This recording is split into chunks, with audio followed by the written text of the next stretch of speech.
오늘 수요 저녁 예배 또 이 시간에 주 앞에 나오신 여러분들, 하나님을 사랑하는 여러분들에게 주께서 크신 은혜를 더하여 주시기를 진심으로 바랍니다. 오늘 우리가 살피는 말씀 사도행전 13장 1절부터 12절 말씀입니다. 사도행전 13장에서부터 마지막 28장까지의 내용은 우리가 잘 아는 바울 사도와 그의 동역자들이 3번에 걸친 전도 여행에 대한 기록이 되어 있는 부분입니다. 우리가 지난번에 살펴봤던 내용은 어떤 내용이냐면 헤롯 아그리파 1세에 의해서 교회에 대한 공적인 박해가 일어나게 되면서 어떤 일이 일어났는지 그 내용들을 우리가 함께 살펴본 바가 있습니다. 예수님이 사랑했던 제자들 가운데 야고보 사도는 순교를 당하게 됩니다. 너무 이른 나이에 부름을 받게 되었다 하는 것이 우리가 좀 안타깝게 생각을 했지만 그 일에 대한 주님의 분명히 뜻이 있다. 이것을 우리가 생각해 보았고요. 사도 야고보가 죽임을 당하고 나니까 유대인들이 좋아합니다. 그러다 보니까 이 헤롯은 이때 베드로 사도마저 그를 체포해서 감옥에 가두어둡니다. 얼마나 단단하게 그 감옥을 지켜두었는지 몰라요. 그렇게 됐을 때 온 교회, 온 성도들은 그를 위해서 간절하게 기도를 했었습니다. 그러자 하나님은 그 기도를 들으시고 응답하셔서 베드로 사도에게 또 한 번의 놀라운 기적을 베풀어 주십니다. 그리고 그 기적으로 그는 풀려나게 되었고 그는 다른 곳으로 가서 또 복음을 전하는 사역을 감당하게 되고요. 헤롯 이 아그리파 1세는 가이사라 지역으로 옮겨가면서 그곳에서 연설을 할 때 당시에 많은 사람들이 아첨이 섞여 있는 찬사를 이 사람에게 보내게 되는데 그것이 마치 자기가 다 그렇게 한 것이냐 교만하다가 하나님께서 그를 치시게 됩니다. 그래서 결국 이 헤롯 아그리파 1세는 죽음을 당하게 되었다는 겁니다. 박해를 주동했던 왕은 결국 죽음으로 끝나게 되고 박해를 받은 교회는 그 박해 속에서도 더욱더 단단해지고 강해졌다라는 것을 우리가 함께 살펴보았습니다. 오늘부터 우리가 살피는 내용은 이제 바울 사도를 중심으로 해서 3번에 걸친 전도 여행에 대한 것입니다. 바울 사도를 통해서 복음이 당시에 땅끝으로 여겨졌던 로마 제국의 심장부, 중심부 여기까지 전파되는 과정을 우리가 함께 살펴보게 될 겁니다. 그 가운데 오늘 우리가 읽은 부분은 처음 부분이에요. 안디옥 교회에 대한 이야기 그리고 제 첫 번째 전도 여행의 시작에 대한 이야기를 오늘 우리가 이 본문 속에서 살펴보게 됩니다. 오늘 우리가 읽은 본문 1절부터 3절에 있는 내용은 안디옥 교회에 대한 이야기입니다. 그 안디옥 교회의 대표적인 일꾼들에 대한 소개가 등장하고요. 그리고 4절부터 이제 첫 번째 전도 여행이 시작이 되는데 성경은 우리에게 첫 번째 전도 여행이다 이렇게 말해준 바가 없어요. 성경학자들이 쭉 성경을 보면서 3번에 걸친 전도 여행 중에 첫 번째 전도 여행이 여기서부터 시작이 됐다 이렇게 정리해 준 겁니다. 우리가 하도 많이 들었기 때문에 3번에 걸친 전도 여행 이게 이제 사도행전 28장까지 기록이 되고요. 바울 사도가 이제 훗날에 쓰게 되는 여러 편지들을 보게 되면 이 3번에 걸친 전도 여행 이후에 로마 감옥에 갇혔다가 풀려나서 또 한 번에 걸친 전도 여행을 하게 된다. 그래서 제 4번째 전도 여행이다. 제가 그런 말씀을 드렸는데 이 4번째 전도 여행을 마치고 난 다음에 또다시 로마 감옥에 투옥이 되면서 그곳에서 마침내 순교를 당하게 되는 일이 있게 된 겁니다. 먼저 우리가 읽은 이 본문 앞부분의 내용에 보면은 이 안디옥 교회는 이방인들을 중심으로 세워진 교회였다라는 것을 우리가 살펴본 바가 있었죠. 바나바와 사울이 함께 동역을 하면서 1년 동안 이 이방 지역 안디옥에서 복음을 전하고 가르치면서 그곳에 안디옥 교회가 설립이 됩니다.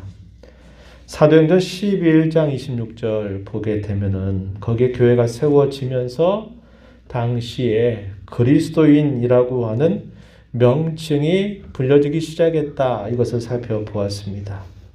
기름 바른 사람, 그런 뜻을 가지고 있는 의미인데 이것이 훗날에 가게 되면 영광스러운 명칭으로 바뀌게 되었다라는 겁니다. 그래서 오늘날 저와 여러분을 부를 때도 성도라는 말을 사용하기도 하지만 그리스도인, 그리스도에게 속한 사람, 그리스도를 따르는 사람, 그분의 품 안에 살아가는 사람, 그리스도인이라고 하는 명칭이 이 안디옥 교회에 처음 불려지게 되었다 하는 것을 우리가 함께 살펴보았습니다.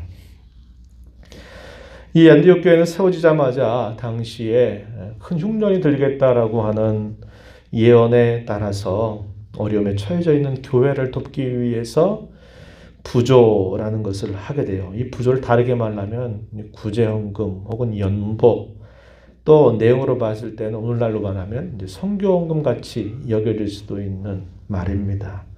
이것에 동참할 정도로 이 안디옥 교회는 계속적인 성장을 거듭해 갑니다. 그리고 시간이 흘러가서 그 교회 신실한 일꾼들이 세워지게 되는데 오늘 우리가 읽은 본문 1절 말씀에 보면은 거기에 5명의 선지자들과 교사들이 있었다 이렇게 소개를 해줍니다. 여기 1절에 보면 안디옥 교회에 선지자들과 교사들이 있으니 이렇게 표현되어 있습니다. 여기 선지자들과 교사들 이렇게 우리말로는 그대로 옮겨지지만 이걸 어떻게도 읽을 수 있는 말이냐면 선지자들 곧 교사들이 있었다 이렇게도 읽는 표현이기도 한다는 겁니다. 그래서 이걸 이렇게도 읽고 저렇게도 읽을 수 있다는 거죠. 같은 이런 표현을 이렇게 사용한 말로 볼 수도 있고 또 선지자와 교사들을 따로따로 해서 5명에 대한 소개를 하는 것으로 읽을 수도 있는 표현이다 하는 겁니다. 근데 이 표현들 보면 여기 몇 명이 등장하냐면 5명의 일꾼들이 소개가 됩니다. 한번 눈으로 보시면은 우리가 잘 살펴와서 어떤 바나바라고 하는 인물, 예루살렘 교회에 인정받는 일꾼이었고 사울이 회심하고 나서 유대에 있는 교회들이 그를 의심했을 때 가운데서 중재자 역할을 잘해서 사울이 복음의 일꾼이 되었다는 것을 잘 소개시켜준 인물이기도 하고 자기가 가지고 있었던 모든 재산들을 다 팔아서 당시에 사도들 앞에 내어놓아 당시 어려움에 처해져 있는 성도들을 다 돌보는 일들에 앞장섰던 인물이기도 했죠. 바나바 소개가 나고 마지막 5번째 인물이 사울입니다. 우리가 너무나 잘 알고 있는 그 사울이에요. 사울이 소개가 되고 우리에게 낯선 이름 3사람의 이름이 등장하는데 한번 보시면 시므온이라고 하는 사람, 그리고 루기오라고 하는 사람, 그리고 마나엔이라고 하는 사람이 등장하고 있습니다. 이들의 출신을 쭉 따져보면 이 출신이 가히 국제적이다라고 여길 수 있는 출신들입니다. 예를 들면 이 바나바라고 하는 인물은 이제 첫 번째 전도행의 첫 번째 행선지가 어디냐면 당시 사이프러스로 우리가 잘 알고 있는 구브로 섬 출신 사람입니다. 이 바나바는 거기 출신 사람이고요. 사울은 길리기아 다소라고 하는 지역의 출신 사람이죠. 거기에 출신한 사람이고 또 여기 등장하는 시므온이라고 하는 사람은 니게르라 하는 별칭을 가지고 있었어요. 니게르, 이 말은 니그로라는 말 여러분 들어보셨을 것 같은데요. 흑인을 표현하는 말입니다. 아프리카 출신의 사람이다 이 말입니다. 검다 이런 뜻을 가지고 있는 별칭이 붙여졌다 이 말이죠. 아프리카 출신의 사람이다 이걸 얘기해 주고요. 구레네 사람 루기오, 구레네 사람 하면 떠오르는 인물이 있죠. 예수님이 십자가를 지고 골고다 올라갈 때 예수님이 너무나 많이 채찍에 맞아서 또 지쳐있고 그 고통으로 인해 쓰러질 때마다 십자가 언덕으로 올라갈 수 없었기 때문에 십자가를 대신 함께 지고 가게 했던 인물, 이 구레네 사람 시므온과 관계된 인물로 우리가 여길 수 있는 사람입니다. 여기 그 사람 구레네 출신의 사람이다 돼 있고 또 특징적인 한 사람이 등장하는데 마나인이라고 하는 사람입니다. 근데 이 사람은 어떤 사람이냐? 분봉왕 헤롯의 젖동생, 사촌 정도 되는 그런 관계를 가졌다 이 말이죠. 굉장히 높은 지위를 가진 사람이었어요. 근데 이 헤롯 안디바라고 하는 인물입니다. 헤롯 대제, 헤롯 대왕의 아들인 헤롯 안디바의 젖동생, 사촌 동생이니까 대단히 지위가 높은 사람입니다. 이 사람이 어떤 일을 했어요? 세례 요한을 살해했죠. 세례자 요한을 살해했고 또 예수님을 재판에 넘기면서 처형해야 된다라고 이렇게 여겼던 인물입니다. 그래서 대단히 교회를 박해했던 그런 분위기 안에서 이렇게 가장 가까운 그런 친족임에도 불구하고 이 사람이 누가 됐다는 거예요? 복음의 귀한 일꾼이 됐다. 참 놀라운 일입니다. 우리가 잘 아는 사울에 대해서도 우리가 앞에서 살펴보았죠. 사울도 참 놀라운 경험을 한 사람이죠. 교회의 가장 큰 박해자, 교회의 원수였던 그 사람이 복음의 변호자가 되고 복음 일꾼이 되었다는 것도 우리가 앞에서 살핀 바가 있습니다. 이 마나인이라고 하는 사람도 그렇게 교회를 박해하고 예수 믿는 사람들을 싫어했던 그런 배경 가운데 있는데도 그가 예수님의 증인이 되고 또 그가 말씀을 전하고 가르치는 자가 되었다는 것도 대단히 놀라운 일임을 우리에게 보여주고 있어요. 그래서 이와 같이 당시 이 안디옥 교회는 이방인들 교회로 세워졌는데 그 교회의 아주 중요한 일꾼들이 거의 국제적으로 이렇게 출신을 가지고 있는 사람들이 어우러졌다는 거예요. 우리나라 같은 경우에도 영남, 저 경상도 사람들, 전라도 사람들과의 관계하면은 참 오랫동안 좋지 않은 관계라는 게 있어서 사투리도 서로 다르고 또 벌써 그 말만 들어도 또 반감이 막 생기는 그런 일들이 있었는데 당시에 국제적인 출신을 가진 사람들이 복음 안에서 예수님 안에서 서로 어우러져서 서로가 동역하게 되었다는 것은 우리가 그냥 겉으로 읽어서 그랬구나 싶지만 사실 얼마나 많은 그런 어떤 갈등이라든지 또 문제가 될 수 있는 것들을 극복했을까 하는 것들을 우리에게 잘 보여준다 하겠습니다. 이들은 귀한 동역자들로서 표현되어 있다 하는 겁니다. 여기 루기오라고 하는 인물은 아마도 사울에게 있어서는 친척지간일 수도 있겠다 이렇게 또 볼 수도 있어요. 로마서 16장 13절 16절 로마 교회에 보낸 바울 사도의 편지 거기 결론 부분에 보면은 이런 말씀이 있어요. 로마서 16장 13절 보면 이렇게 말합니다. 주 안에서 택하심을 입은 루포와 그의 어머니에게 문안하라. 그의 어머니는 곧 내 어머니니라. 이렇게 말합니다. 이 루포라고 하는 인물은 이 구레네 사람 시몬의 아들로 받아들여지는 사람이에요. 그래서 그가 로마 교회에 아주 중요한 역할을 감당했던 사람. 이렇게 우리가 보면 우리가 아까 소개했던 이 구레네 사람 루기오라고 하는 인물 그리고 로마서 16장 21절을 보면은 이렇게 바울이 말합니다. 나의 동역자 디모데와 나의 친척 누기오와 야손과 소시바더가 너희에게 문안하느니라. 그래서 아마 이 동일한 인물로 볼 수도 있는 그런 표현이기도 하다는 거예요. 그만큼 이 안디옥에 세워진 이런 일꾼들이 다양한 출신을 가지고 있으면서도 그들이 복음 안에서 예수님 안에서 아름다운 동역을 이루었다는 것을 우리가 살펴보게 됩니다. 이렇게 5사람 중에서 성령께서 2사람을 따로 구별해서 세우시는데 바나바와 사울입니다. 성령께서 명령을 하셔서 그 가운데 바나바와 사울을 따로 세우라고 하셔서 이들이 금식하고 기도한 다음에 이 2사람을 안수한 다음에 보냈다 이 말은 오늘날 우리말로 말하면 파송했다 이 말입니다.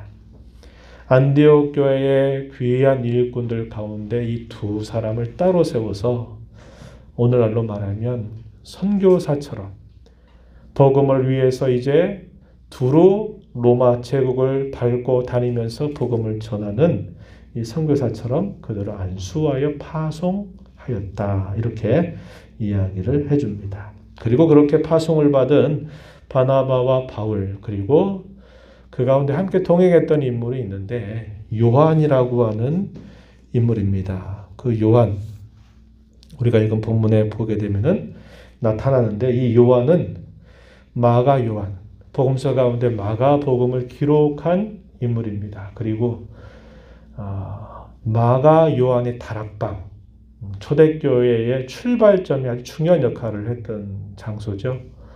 예수님과 제자들이 마지막 만찬을 했던 장소이기도 했고, 예수님이 부활하시고 40일 동안 함께 계시다가 또 그 제자들로 하여금 떠나지 말고 여기 있어라. 그러면 몇 날이 되지 못해서 성령께서 너희에게 강림하실 거다 할 때도 그들이 이 마가의 다락방에 모여가지고 간절히 기도했던 것입니다. 바로 거기에 속해 있었던 사람, 이 마가 요한이 바울과 사울과 함께 수행원으로 있으면서 첫 번째 전도 여행을 떠나게 됩니다.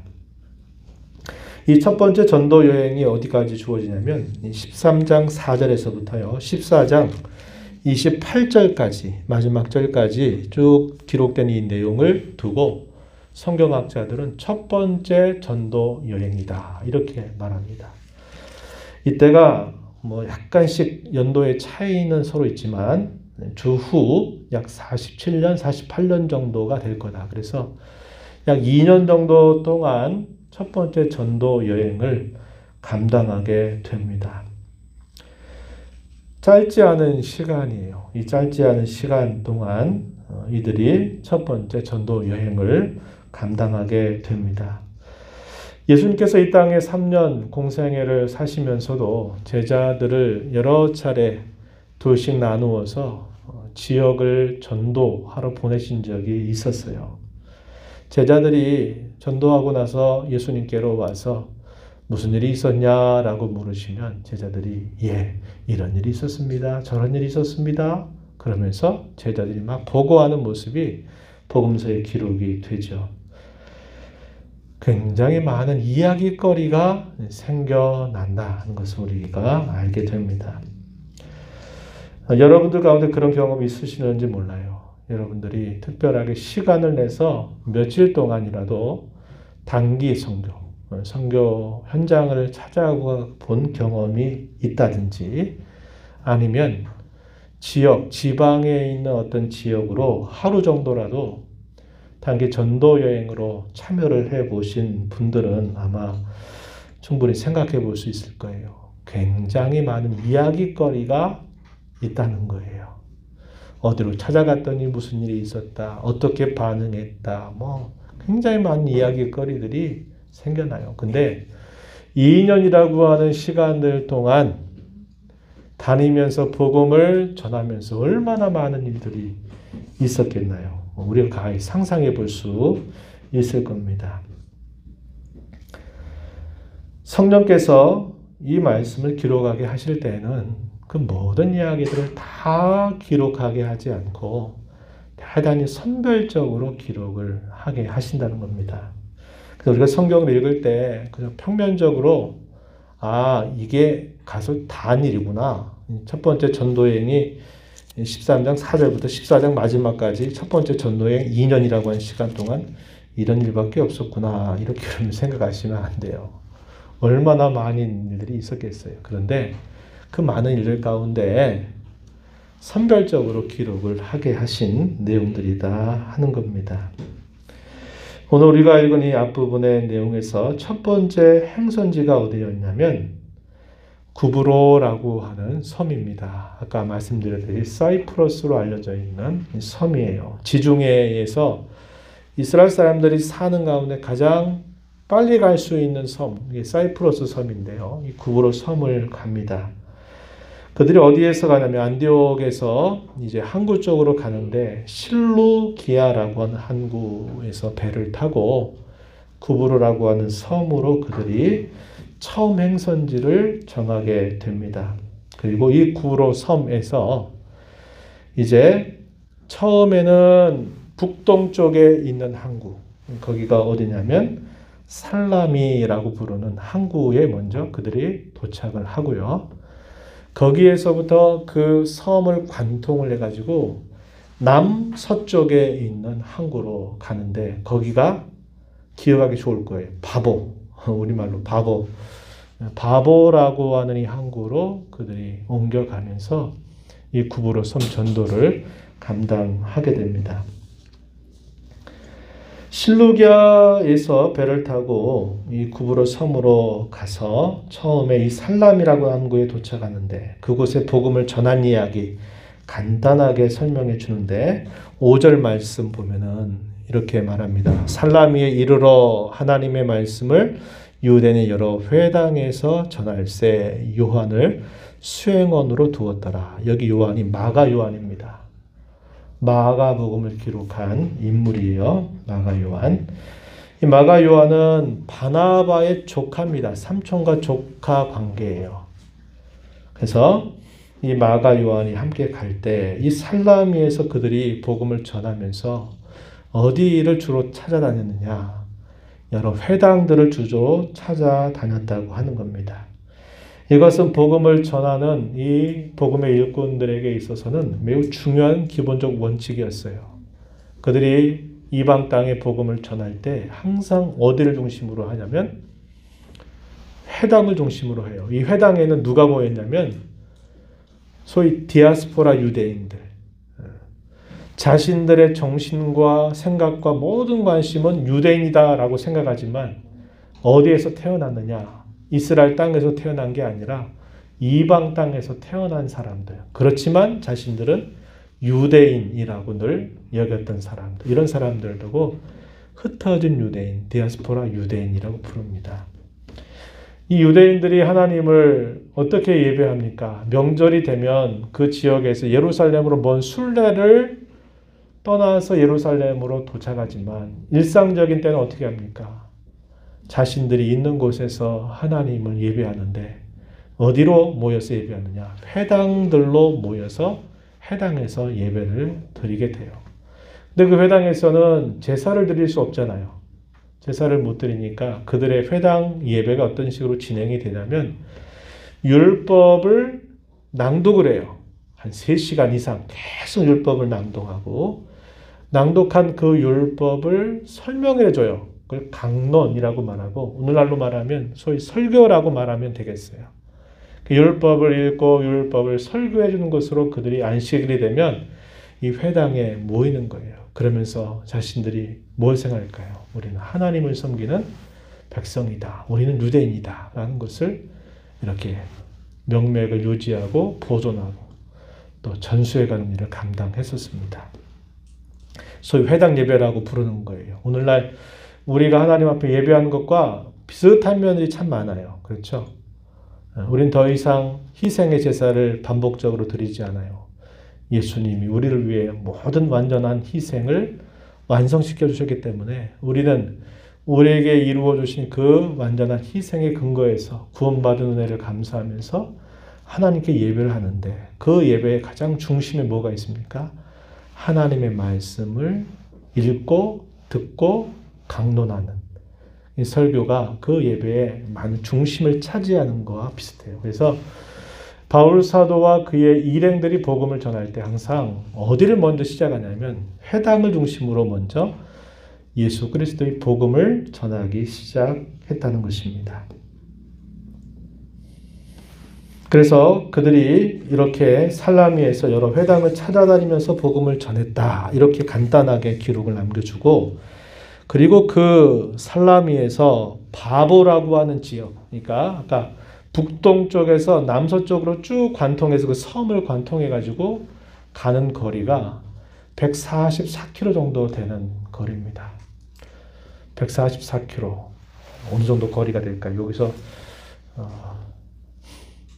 대전까지는 안 되고 여기서 만약에 우리가 차로 간다고 그래도 대전까지가 한 180여 km 정도 되거든요.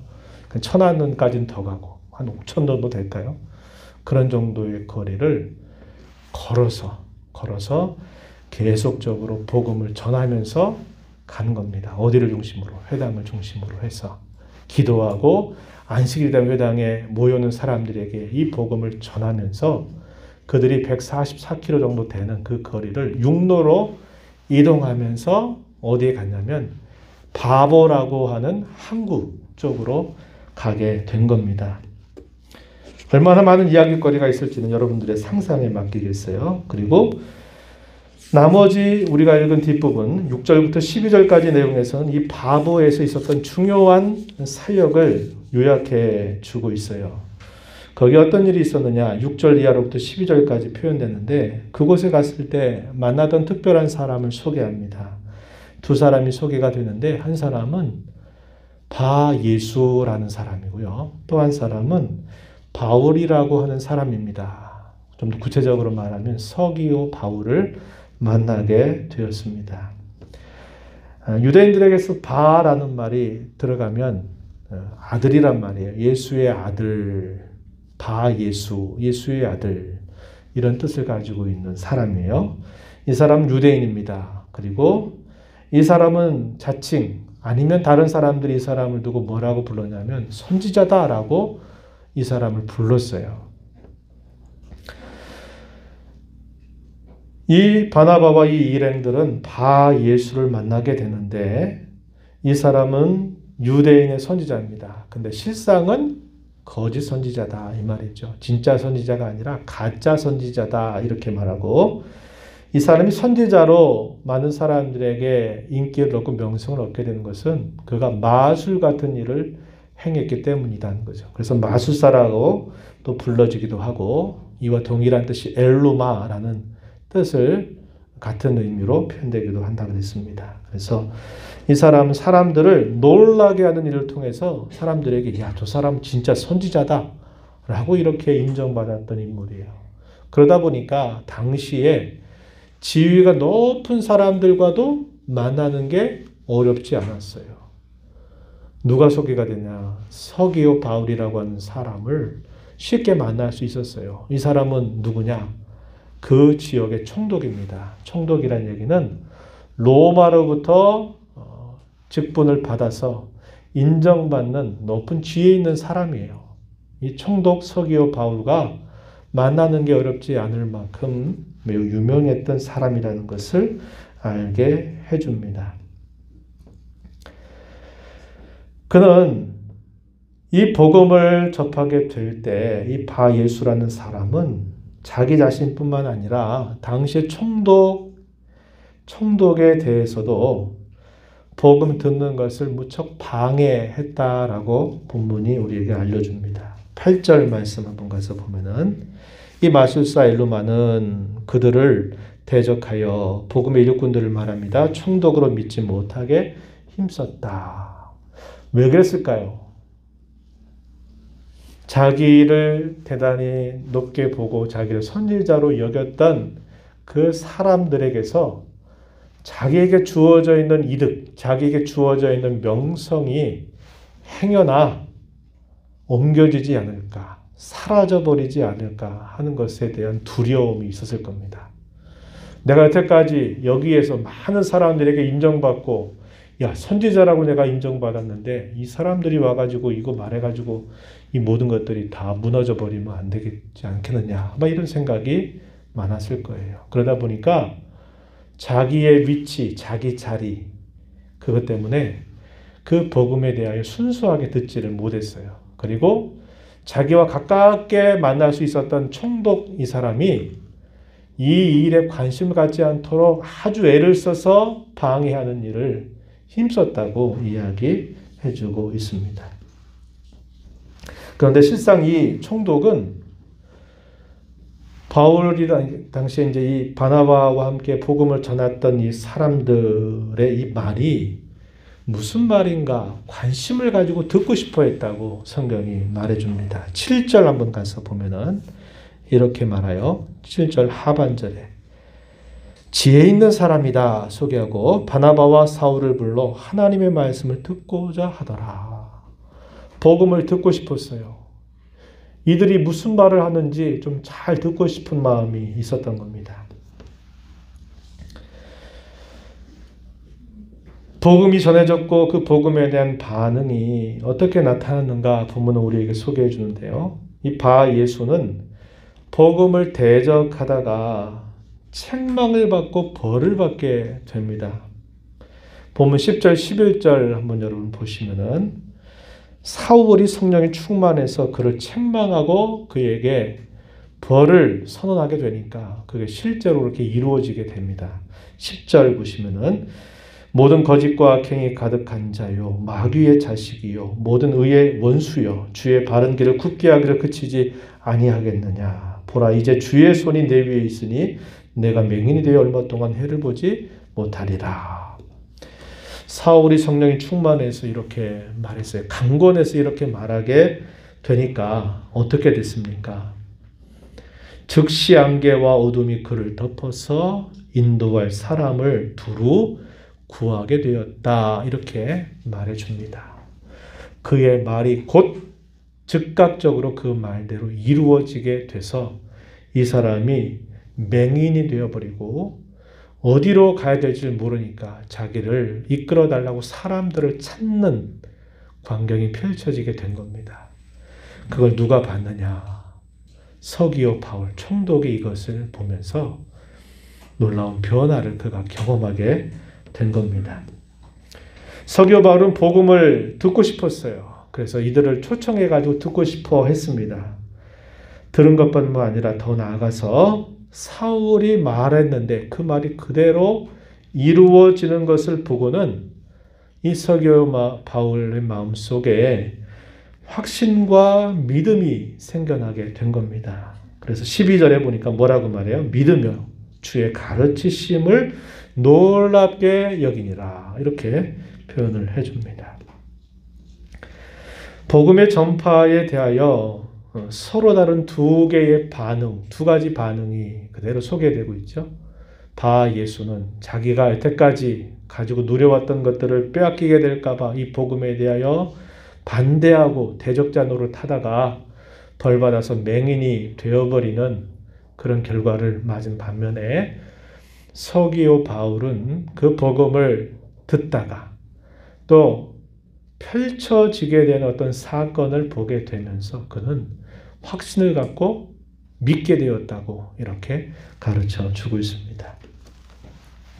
우리가 읽은 이 말씀의 내용이 바로 그래요. 우리가 아까 초두에 안디옥 교회에 세워졌던 일꾼들 가운데 마나인이라고 하는 사람이라든지 또 아까 시므온이나 루기오 같은 이런 인물, 사울에 대해서 우리가 살펴봐서 알겠지만은 복음에 대한 놀라운 변화는 이렇게 대단히 풍부하게 펼쳐지고 있었다는 것을 우리에게 잘 보여주고 있습니다.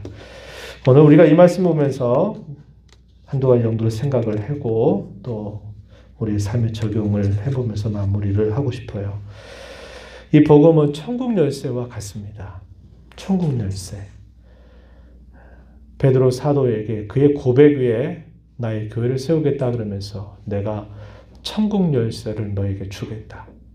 한 땅에서 매면 하늘에서도 매일 것이고 땅에서 풀면 하늘에서도 풀린다. 이렇게 말합니다.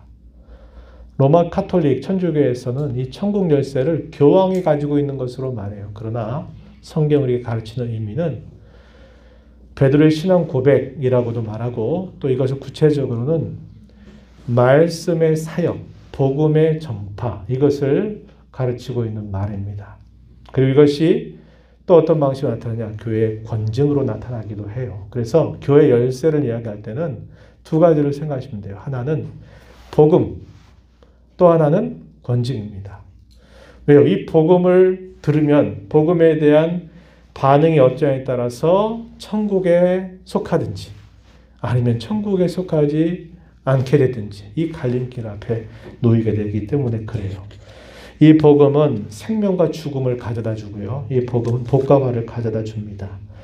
복음은 반드시 선포되고 가르쳐져야만 합니다.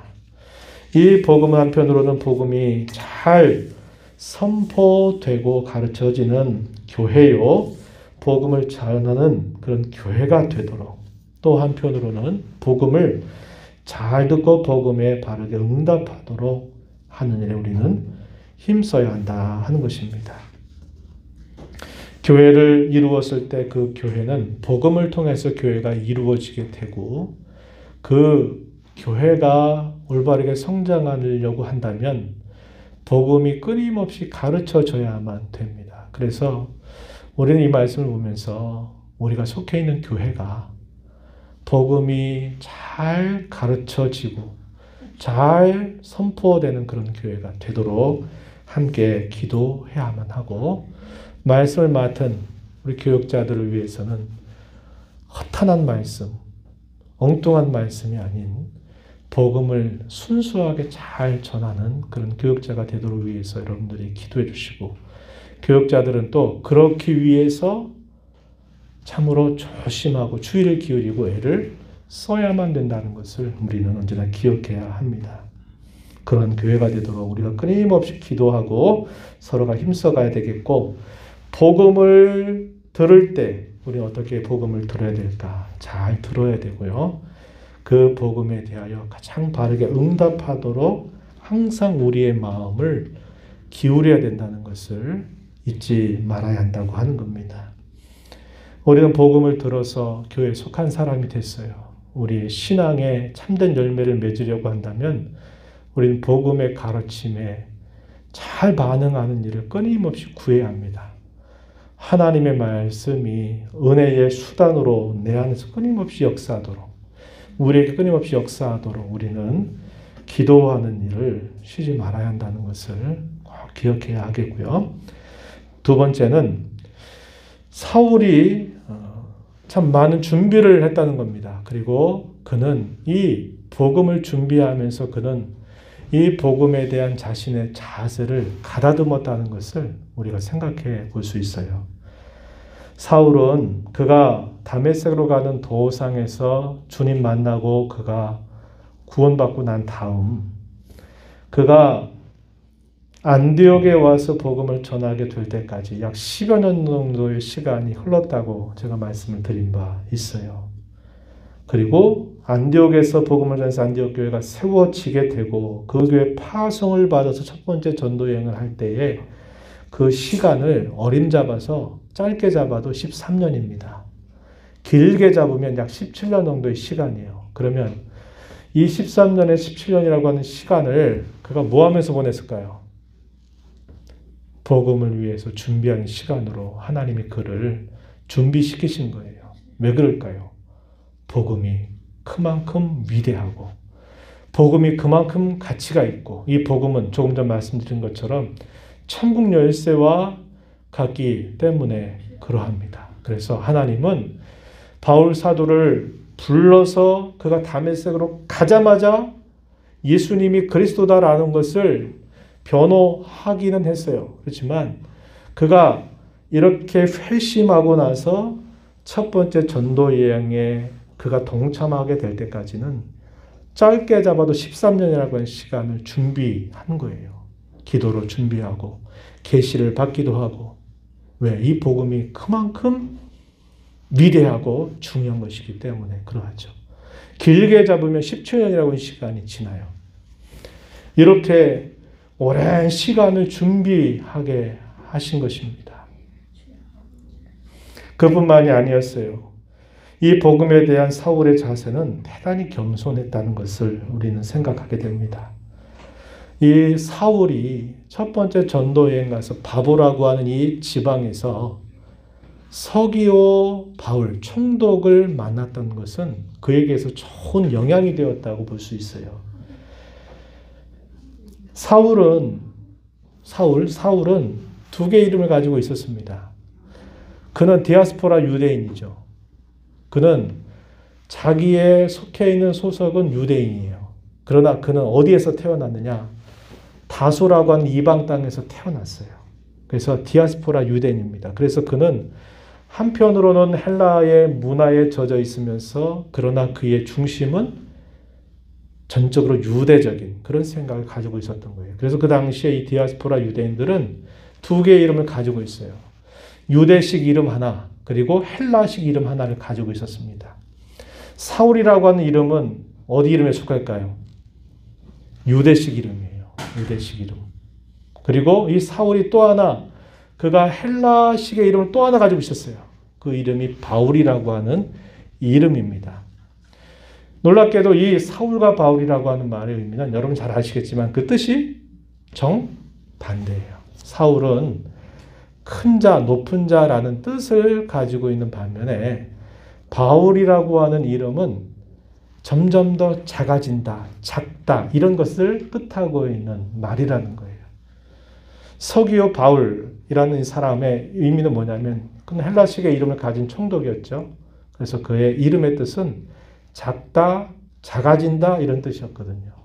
바울 사도는 이 두 가지 이름 중에 전에는 사울이라고 하는 이름을 늘 사용했고 크게 알려져 있지만은 이 서기오 바울을 만나고 난 다음부터 사울은 자기의 이름을 사울이라고 말하지 않고 그 이름을 바울이라고 하는 이름을 계속 사용하게 돼요. 그래서 우리는 사실상 사울이라고 하는 이름을 하면 구약 시대에 통일왕국의 초대 왕으로 우리가 기억하지 바울 사도를 사울로 이렇게 잘 기억을 못해요. 그만큼 우리는 바울이라고 하는 이름에 익숙해 있다는 거죠.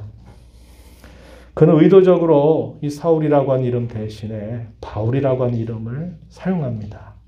왜 그럴까요? 복음을 알았기 때문에. 예수 그리스도의 존귀함을 위하여 자기는 더 작은 자, 더 낮아진 자가 되기를 바라는 그의 마음에 소원이 담겨 있었으리라고 우리는 생각할 수 있습니다. 그런 겸손한 사람이었어요. 복음 앞에서 자기는 겸손한 자가 되기를 바랐던 사람입니다.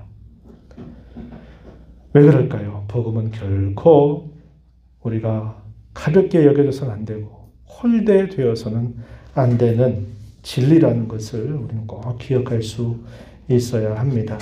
오늘날 우리의 강단과 말씀을 받는 성도들의 모습을 우리는 떠올려 볼 수 있어요. 목회자가 되는 이 과정은 오랜 시간의 준비가 되어야만 되는 거죠. 그래서 신학대학을 졸업하거나 아니면 일반 대학을 졸업해도 또 신대원 3년이 지나고 고시를 2차례 걸쳐서 소위 목사 안수를 받게 돼요. 이건 하나의 가장 형식적인 하나의 준비 과정입니다.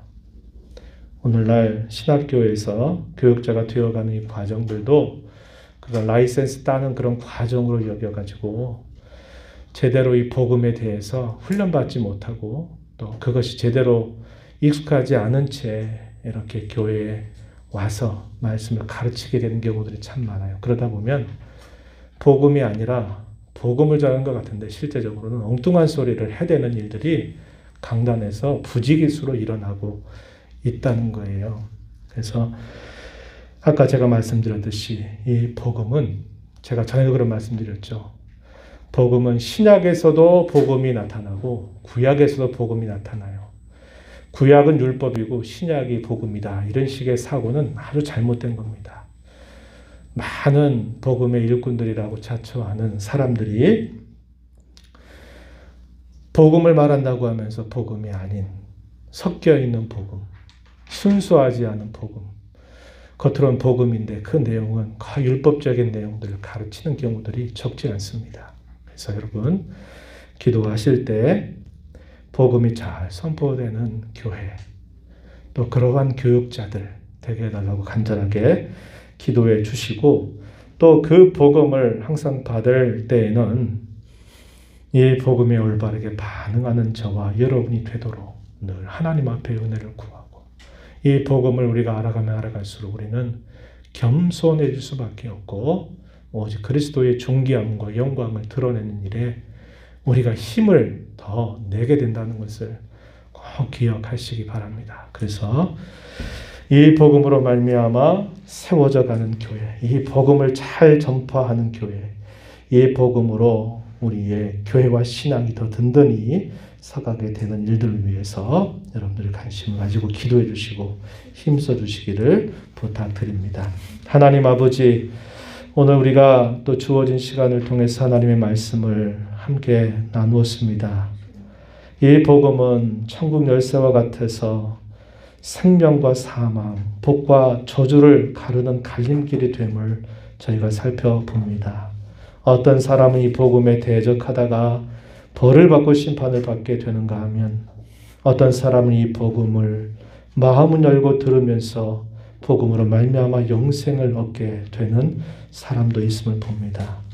복음으로 세워지는 주님의 교회, 복음으로 세워지는 저희들의 신앙이 되어서 이 복음을 통해서 어떤 풍파와 역경과 시련도 능 이겨나갈 수 있는 힘 있는 교회, 그러한 신앙으로 저희들을 다져주시기를 바라고, 이 복음이 저희들에게서만이 아니라 오는 세대에 계속적으로 이 복음이 잘 전수되는 그러한 교회, 그러한 신앙이 되도록 은혜 내려 주옵소서.